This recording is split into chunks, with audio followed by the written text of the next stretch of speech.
You are responsible for international and external affairs at Roche. What does the cooperation between industry and healthcare systems look like today at the global market? So at the global level, what it looks like, it's in very many cases, it's actually a transactional relationship. What will make the difference in the future if we want to improve healthcare and patient outcomes is actually that we need to come to a true partnership model, which means acknowledge governments, private sector, patient organizations as equal partners in terms of finding solutions. In the context of Serbia and the region, what is essential for regulatory framework to encourage innovation while safeguarding systems sustainability?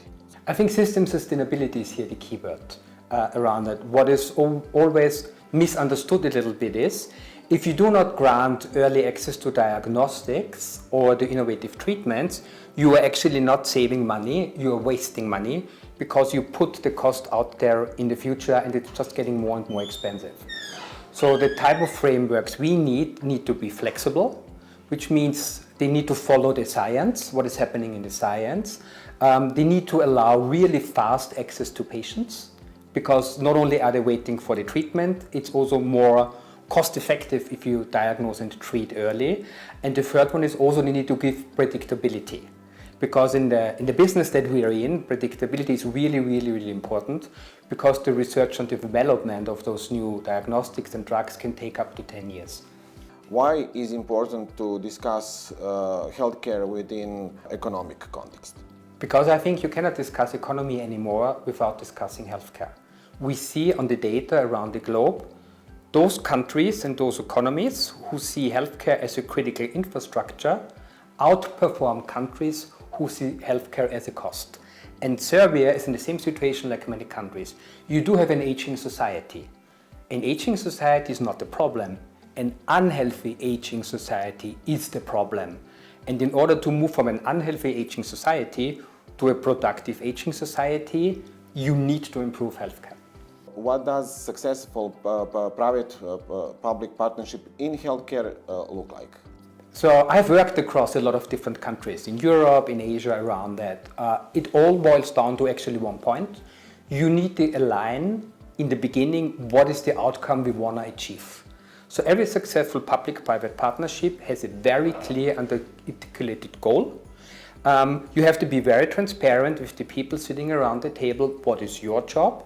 What is your accountability? What is my job? What is my accountability? So the key to successful partnerships is actually aligning behind a shared goal and have a very clear and transparent governance in place who is doing what to deliver that goal. Healthcare is often described as cost. Is that right perspective? So I think in healthcare we do not have actually, I dare to say, I don't think we have a financing problem. I think we have an accounting problem in healthcare. And if you look at healthcare purely as a cost, you completely miss out that in order to have GDP growth, in order to have a resilient economy, which is the #1 topic for a lot of policy stakeholders in the world right now, you cannot achieve that without a healthy population. So healthcare is not a cost, it is an investment. How can global companies contribute to sustainability and stability within healthcare systems, particularly in smaller markets? So I'm Austrian, I'm coming from a smaller market. So I just have to look what the team of Roche Serbia is doing here. It's about being a true partner to the system, which means really collaborating with civil society, with institutions, healthcare professionals, patient organizations and the government, and work together on common solutions. If you want to have a sustainable healthcare system, I'm always coming back to, we need to become better in predicting and preventing diseases, in diagnosing and treating early. Our big problem also in Serbia is we treat way too many diseases that are preventable.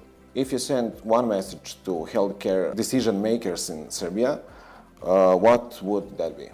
If I can send one message, is really start looking at healthcare as an investment and actually as one of your smartest investment you can take, not only to ensure that you have a healthy population, but also if you want to boost economic growth.